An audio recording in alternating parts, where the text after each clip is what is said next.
Hey everybody, Avi Abel here, IsraelUnwired.com. Tomorrow, Israelis go to the voting booths again for 2019. As if once wasn't enough back in April. So, what are my predictions for the Israeli elections tomorrow?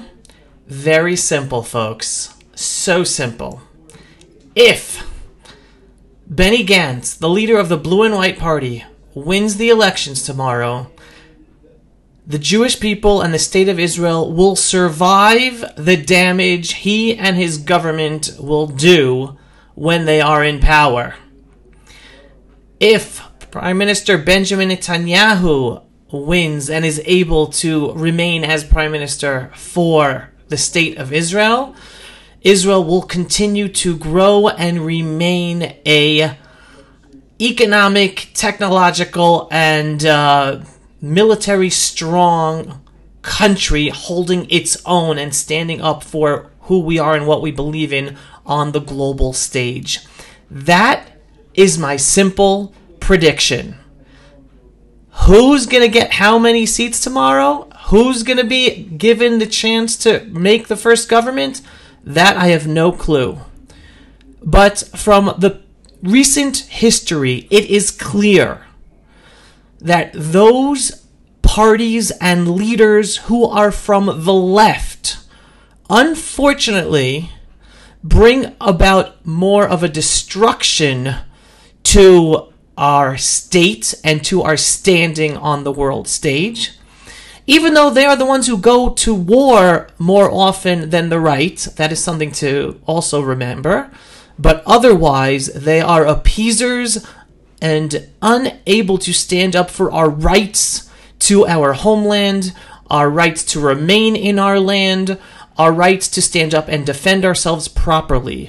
Whereas it is Prime Minister Benjamin Netanyahu, who has been Prime Minister for many years during the past 2 decades, who, even though there are plenty of things I disagree with, and he has not stood up like a iron wall like he should have, taking into consideration the geopolitical situations upon which he has been Prime Minister under American leadership with President Clinton, then under President Obama for 8 years, he has succeeded in leading Israel to become one of the world leaders in so many ways under the difficult situations of a geopolitical situation, even with a friend in America who wasn't so friendly because they were so sympathetic to our enemies who are hell-bent on destroying us.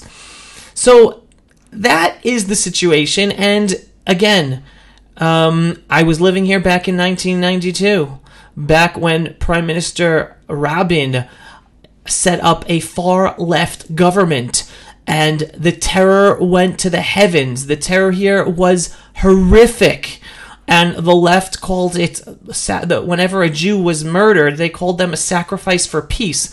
Again, the left has lost. They have lost the ability to stand up for our Jewish identity in our homeland, as political leaders, as political parties. That is the reality.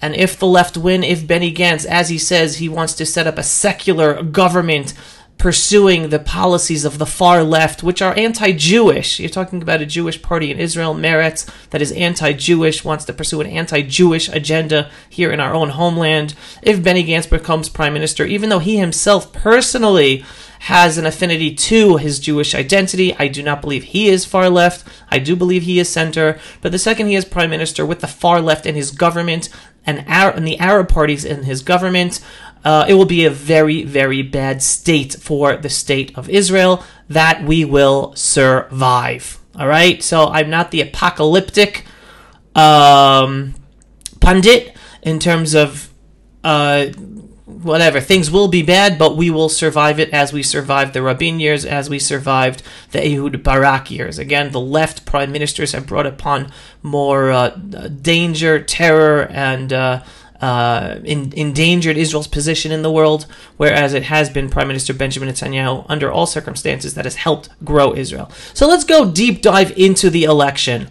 All right, let's start. Let's start from the left, and then we'll go rightward. Basically, on the far left, we have the Arab parties. I have no problem with Arabs living in Israel. I have no problem with a high percentage of the Muslim Arabs who live in Israel who want to live free life with equality and freedoms in Israel and have no problem living in Israel as Israeli citizens. The problem I have is with the Arab parties who do nothing to help their constituents and do everything to pursue an agenda of destroying Israel. Instead of standing up for their Arab Muslim or Arab Christian constituents, they are constantly bashing Israel, not only on the world stage, but also in the Israeli parliament, in the Knesset itself. So they are a far left destructive force in Israel's parliament, and it is very, very sad because the ones who lose out on them being in the Knesset is not just the state of Israel, but it is those peaceful Arab Muslim citizens of Israel who are truly interested in living in Israel, because they know that they are the most blessed Arab Muslims in the whole Middle East, regardless if they're Sunni, Shiite, atheist, ex-Muslim, gay, Muslim, doesn't make a difference what. They are all treated fairly, equally under the law, have equal opportunity to be the heads of hospitals, to be lawyers, to be judges, to be police officers, to be politicians, unlike any other Arab Muslim country where someone's being persecuted by someone, depends who's the majority. All right, so that's the far left. Then continuing to the right, still on the left, we have the newly formed Meretz anti-Jewish party, which has been joined with Ehud Barak, who used to be a leader of the labor movement, and joined by Stav Shapir, who was also a young and up-and-rising star in the labor movement. But still, it is a far-left Jewish party, which unfortunately it is against their own Jewish identity. They are against schools teaching the Bible. The Bible! The Bible is the core of our identity as Jews. It is the document that puts black and white on parchment, the connection between our people and our homeland. But yet to these people on the far left, the Bible represents an archaic, medieval religion that they want no part of. Now, it is very sad because you are able to have a connection and enjoy learning about your identity without necessarily connecting or feeling forced to take upon the religious aspects of the Jewish identity. Ben-Gurion and many of Israel's founding fathers were secular in their lifestyle, but they knew the Bible forwards and backwards, and they knew that their connection to this land, that our connection to this land, was because of the Bible. So it is so sad how the far left today in Israel are so antagonistic and anti their own identity and their own homeland. So that is the far left party of Meretz. That, again, if Benny Gantz of the Blue and White Party wins, he has promised to include them in his government. The last time Prime Minister Yitzhak Rabin of the Labour Party made the far left government back in 1992 and included this far left anti-Jewish party in his coalition government. The Minister of Education was from that party, Shulamit Aloni. Horrendous changes she made to the educational system. Again, neutering the Jewish identity and pushing forward more progressive, anti-Jewish, and you're basically talking about progressive today is really regressive. It's taking humanity backwards, not forwards. And that was a big hit to many educational institutions in Israel, and that's possibly what we could be looking forward to again if Benny Gantz becomes prime minister and he includes this far-right Meretz party into his governing coalition.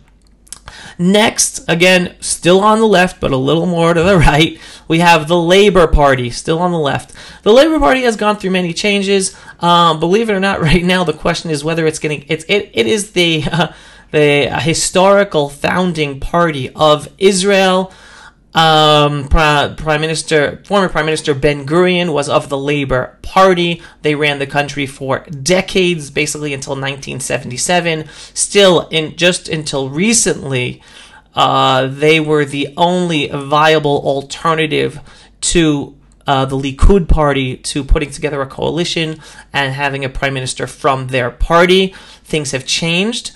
And just as an aside, just as a caveat, a lot of people today, a lot of Israelis who are not as happy about the growth of and the strengthening of the Jewish identity within the Jewish population in Israel. Again, not necessarily people becoming more religious, but the strengthening of the Jewish identity and a pride in the Jewish identity and in the state of Israel as their homeland. Many secular Israelis have been complaining, oh, Israel is changing. It's not like the free, equal country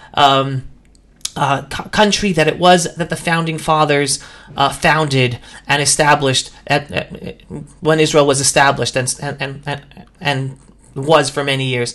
The sad irony is that, believe it or not, when Labor founded this country and led it for decades, there was no equality.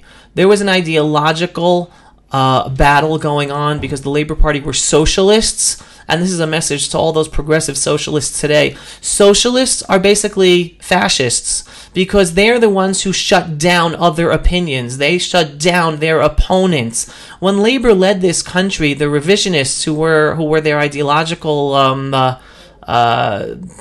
alternative, that was basically what Likud is today, the revisionists, were shut down. If you were not a member of the Labor Party, you couldn't get a job, you couldn't get health insurance, you were basically persecuted because of your ideological view. That is what the founding fathers of Labor set up for this country. That's what socialism does. They turn into totalitarians in democratic systems, putting down those that, and not allowing the same equality for those they disagree with.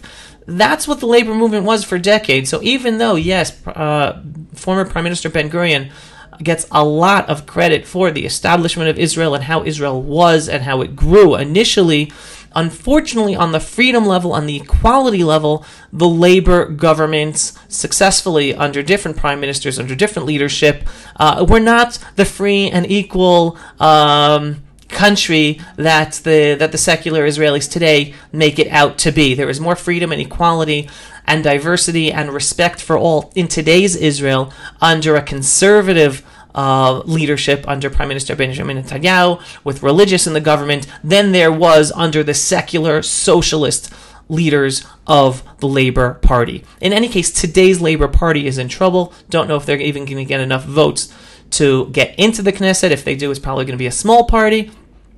We'll see. It's under the leadership of Amir Peretz. They really don't have not making that many waves. They're not as critical a player, but again, they're on the left both in social policy and in defense geopolitical policy, as appeasing our enemies and not standing up strong. That's the Labor Party. Then we come to the Blue and White Party. This is the party that potentially can be the party that puts together the next coalition with Benny Gantz as the prime minister.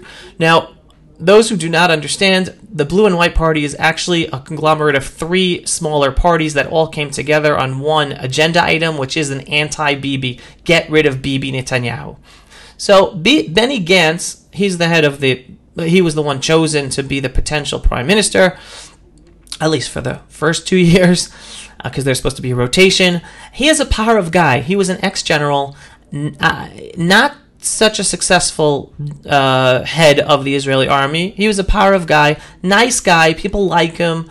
But the thing that really bothers me about him is not only does he not have experience to be able to deal with the extremely intense and challenging situation of Israel and a leader of Israel, but he himself stands up for a policy of appeasement, even appeasement on the battlefield. I mean, there is a video of him saying in English, and I will share it with you. Anyone interested, I'll share it with you, especially where at a conference, he basically says, I feel proud that I risked the lives of our IDF Golani soldiers in an attack in Gaza. You're talking about the Hamas terrorists firing rockets on innocent Israelis from a hospital. The Golani soldiers were there to take out those Hamas terrorists, to stop them from potentially killing and harming innocent Israeli lives.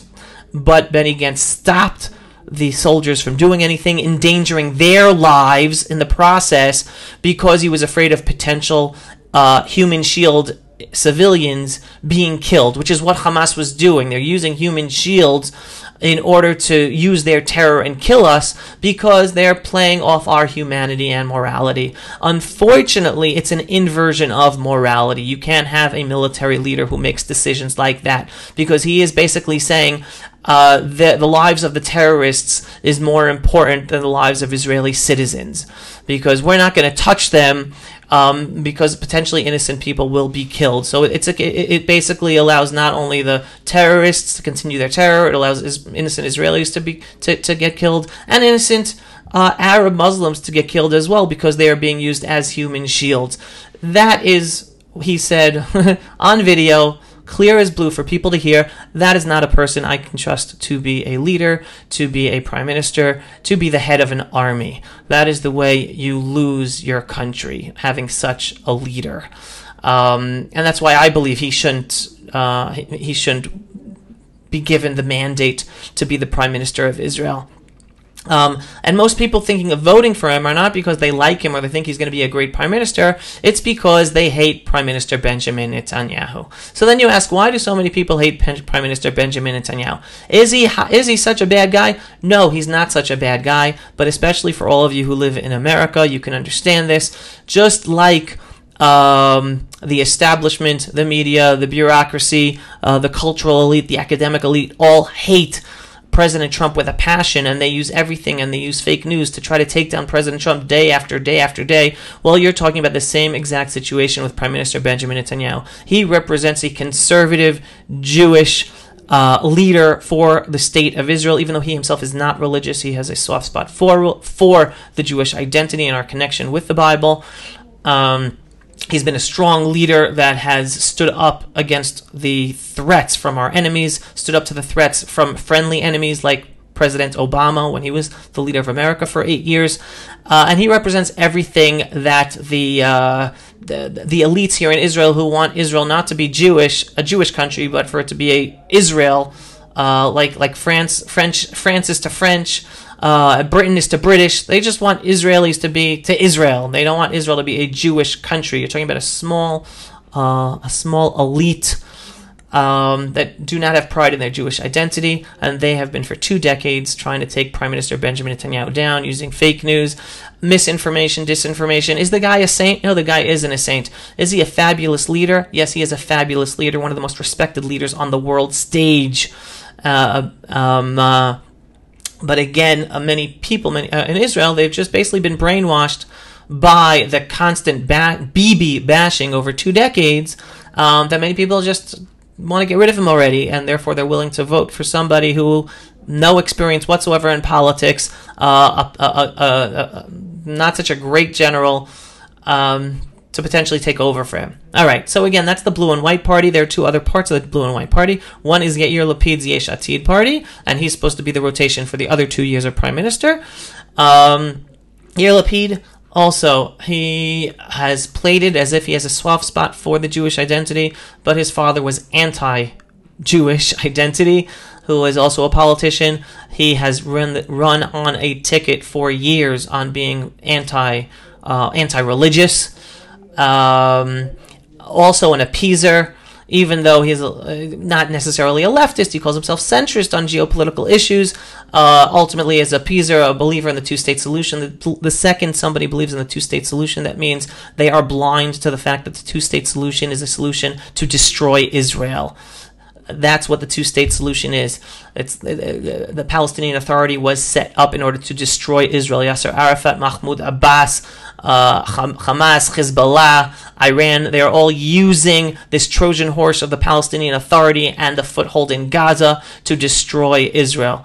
And they will never stop. That is what the word Palestine is about. It represents a cause to destroy Israel. So anyone naive enough to believe in the two-state solution, whether they understand it or not, they are supporting the destruction of Israel and places them on the left. That's not centrist. It is not centrist to believe in the two-state solution. It shows an ignorance of reality. The reality is peace will come when Israel is in charge of this whole area, Judea and Samaria and Gaza. That's when terror will end, and the Arabs who want to live peacefully with us will live peacefully with us, and that's when the Arabs who use terror against us will finally pay the price of using terror against us, so that those Arab Muslims who want to live peacefully with us will be able to live peacefully with us. It's that simple. So the true peace people are the right-wing people who stand for a strong Israel, with Israel being in charge of as much of this land as possible, because it's only under that situation that the Arab Muslims will be able to live peacefully with us under their own whatever rule, autonomy, whatever it is, clans, not getting their own state. The second they have their own state, that is a recipe towards the destruction of Israel. All right, so that's Yair Lapid. The third leg of the Blue and White Party is actually the most interesting and questionable why they're there, because it is Bogi Ya'alon, who is a conservative person who used to be the defense minister under Likud with Prime Minister Benjamin Netanyahu. He and a few of his friends who are right-wing conservatives joined this left-center party. That is the big question mark, how influential they will be in that party if Benny Gantz does win, makes a government that includes the far-left, anti-Jewish, appeasing government. Definitely a big question there, but obviously because Benny Gantz or Yair Lapid would be the leaders of the government, their influence would be small. All right, then we go rightward. We're going to... we're still on the left, but this is the biggest question of the left. Avigdor Lieberman's... Bayit, what's the name of the party? Yisrael Beitenu party. Went blank on Yisrael Beitenu for a second. This is a party that used to be considered part of the right-wing bloc. All right, always part of the right-wing bloc. Not only that, over the past few decades, he has worked together, hand in hand, with the ultra-Orthodox, with right-wing religious parties like Ichud HaLeumi, sat together in their parties. So the big question is, why all of a sudden is he now saying that he's part of the left, that he will not recommend Bibi Netanyahu to be the prime minister? Instead, he will recommend Benny Gantz to be the prime minister, because it's all a big mishkabobble, if you ask me. Because if the only way Benny Gantz can make a government is with the far left and the Arab parties, well, according to Avigdor Lieberman's past, which is basically no loyal, if the Arabs have no loyalty, then they won't get rights either. That was a platform of his a couple of elections ago. He can't sit in a government together with the Arab parties. And so if Benny Gantz wants to make a far-left government with the Arab parties, he can't do it together with Lieberman. It's either with Lieberman or without the Arab party. It's all a big mishkabobble. But this has been the biggest question mark for everyone in this election, because up until this moment, until the last elections, he was considered part of the right-wing bloc. So as long as he and the other right-wing parties were over 61, the right, under Prime Minister Benjamin Netanyahu, was able to put together a majority coalition of 61 plus. And that should have been able to happen in the last elections with Avigdor Lieberman's Yisrael Beitenu party.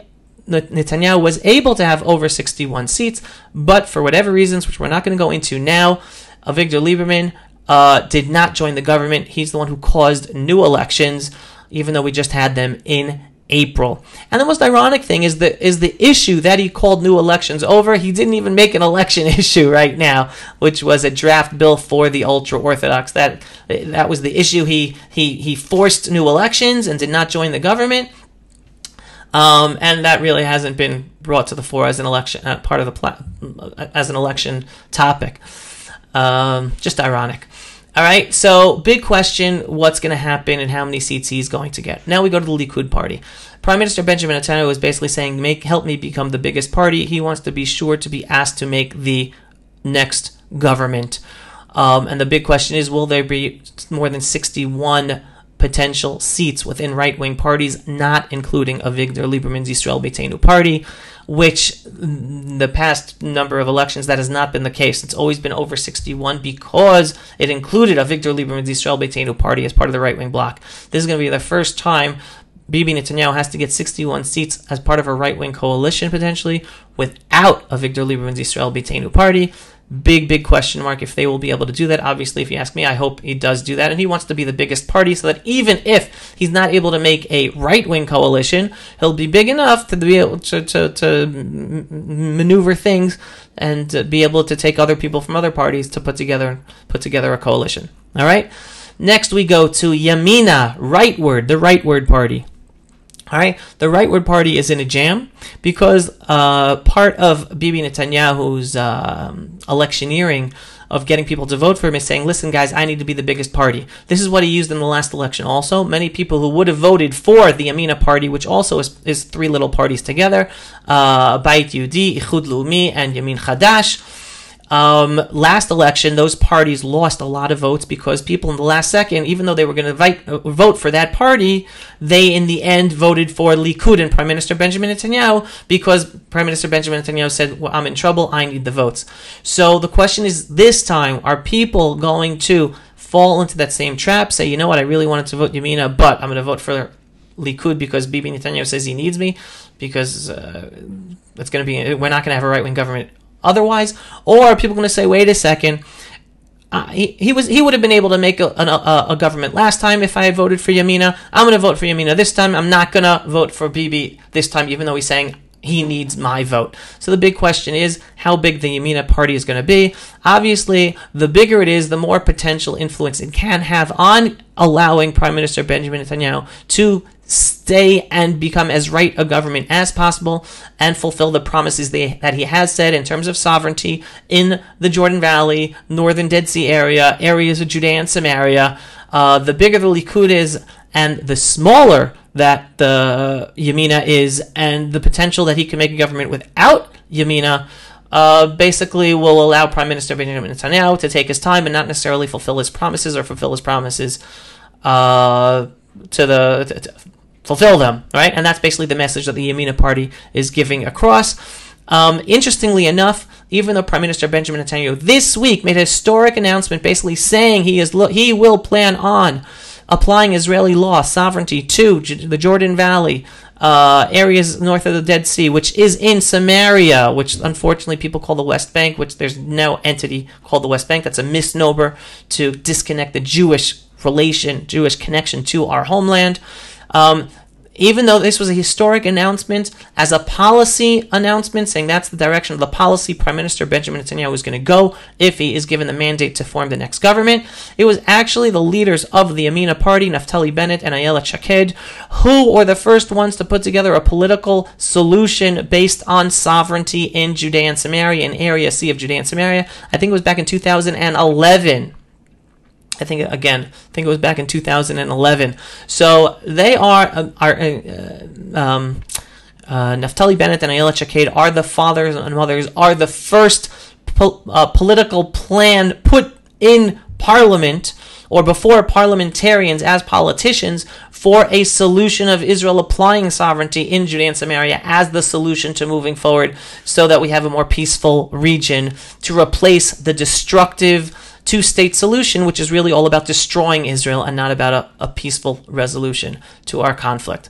So that's interesting. All right, then we go rightward. And until a few weeks ago, there were a couple of other parties that were on the right that everyone who was very concerned about the potential of making a right-wing government was very, very worried that if they would run, it would split the vote. Those little parties, none of them would get into the Knesset. There would be hundreds of thousands of votes thrown to the garbage that would just automatically be given to the left, and the left would have had an easier time of putting together a government. Thankfully, 2 out of those 3 parties have dropped out of the race. One was Moshe Feiglin's Zehut party, that he made a deal with Prime Minister Benjamin Netanyahu. If you ask me, it's the deal of a lifetime for him. a lot of the policies that he was talking about pursuing as the Zehut Party. He got Prime Minister Benjamin Netanyahu to promise that he will implement. Whether Prime Minister Netanyahu implements them when he becomes Prime Minister is a different question, but he did promise that he would implement those policies. And the other party that dropped out was the Noam Party. The Noam Party probably would have wasted, 10, 15, 20, 30,000 votes, still votes that belong on the right. They were a one agenda, and not really a one agenda party, but they made their electioneering on one agenda, and that is about the deterioration of the Jewish identity of the state, dealing with values, specifically family values. But they ended up dropping out just yesterday or 2 nights ago, making the announcement that they're dropping out. So all that remains on the right that could potentially bring about a loss of votes is the Otzma Yehudit party. The interesting thing is that because these other two potential small parties dropped out, some or many of the potential voters for those other two parties are probably going to be voting for Otzma Yehudit. So it's been given a little boost to potentially have enough votes to get into the Knesset. If you ask me, though, if everyone voting Otzma Yehudit would ask me, I would tell them that the risk of potentially having your vote thrown to the garbage and the left coming into power because our votes were thrown to the garbage is not worth voting for Otzma Yehudit. It's that serious. Again, if Benny Gantz becomes prime minister and a far-left government is established, which he said he is interested in doing, he might not, but he said he's interested in doing that just yesterday, then the potential damage to Israel is much greater than the benefit of an Otzma Yehudit potentially getting into the Knesset or not. Therefore, the risk of 100,000 votes being thrown to the garbage and 3-4 seats being given to the left to allow them to make the government, a vote for Otzma Yehudit is not worth the risk. That's my analysis. Most of these people voting for Otzma Yehudit are not listening to me. They won't listen to me. They will vote, and in that situation, I'm just praying that they do get in. But still, if someone would be asking me, and if all of them would be asking me, I would tell them it is not worth the risk. Bottom line is, folks, and this goes back to the prediction. My prediction is, regardless of who becomes prime minister, the Jewish people being back in our homeland Israel, we are a blessing to humanity. We will overcome the mistakes of any leader who we get, whether it be Benny Gantz, whether it be Prime Minister Benjamin Netanyahu. I believe under the leadership of Prime Minister Benjamin Netanyahu during the next few years, especially with the Trump presidency, Israel will continue to grow and strengthen and hopefully come to a resolution to our issues in Judea and Samaria.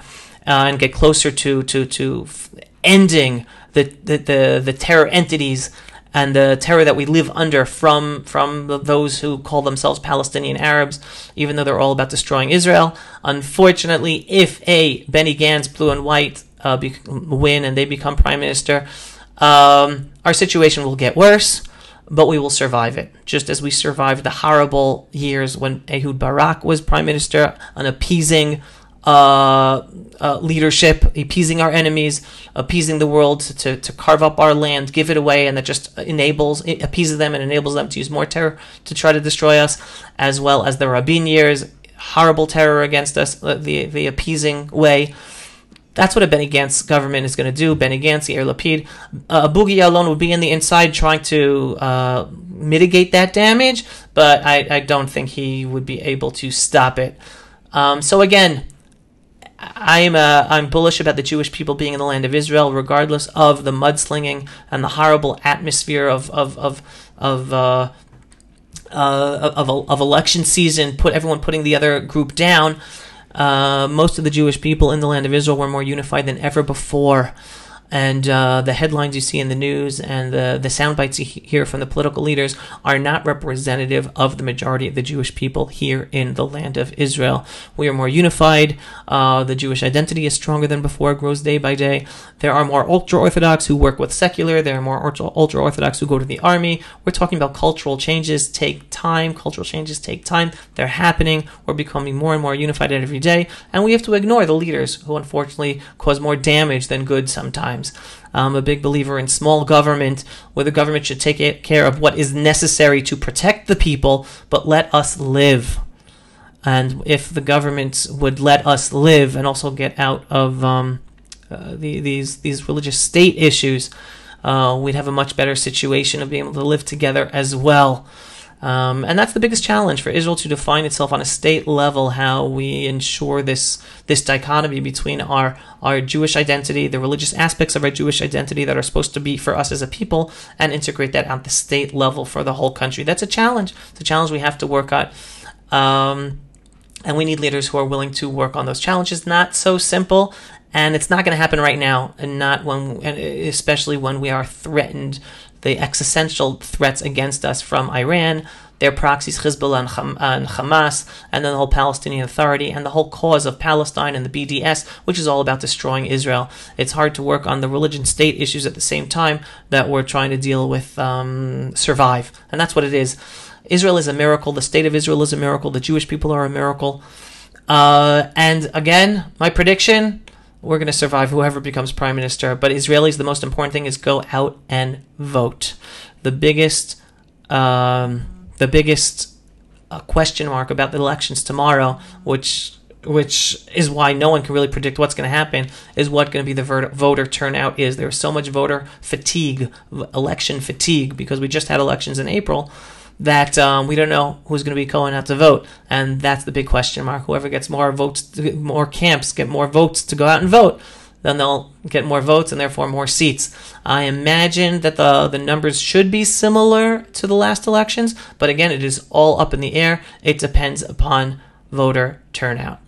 Guys, pray for the Jewish people, pray for the land of Israel. The reason we are here is in order to help humanity, to help the world be a better place. That is the purpose of the Jewish people. And in order to ensure that, Israel, the Jewish people, must have a strong Jewish identity. We must have a strong and thriving country. And that is linked to us having a strong identity. And that's why the left is so dangerous, because they are against the Jewish identity. They despise the Jewish identity.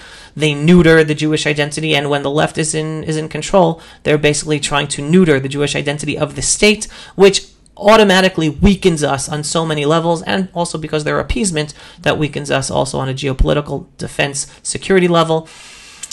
That's why we need a right in power, at least for now in today's constellation and how politics work. So my call is to vote for those parties that will ensure a Prime Minister Benjamin Netanyahu to be Prime Minister, and that's one of two parties, either the Likud party or Yamina. So if you're voting for either one of those two parties, then you're doing the right thing. There is another election coming back that people in America could vote for, also these same issues. It's also very, very important. If you're interested in getting more information about that, right below, send me info, and I will send you the information, critical information. After these elections, I'll start talking about those elections, and those are elections that Americans can vote in to make a difference for the Jewish people and the land of Israel. I'm out of here, folks. Shalom from the eternal and undivided capital of the Jewish people. What am I going blank on? Jerusalem? Jerusalem. Shalom, everyone. Thanks for watching.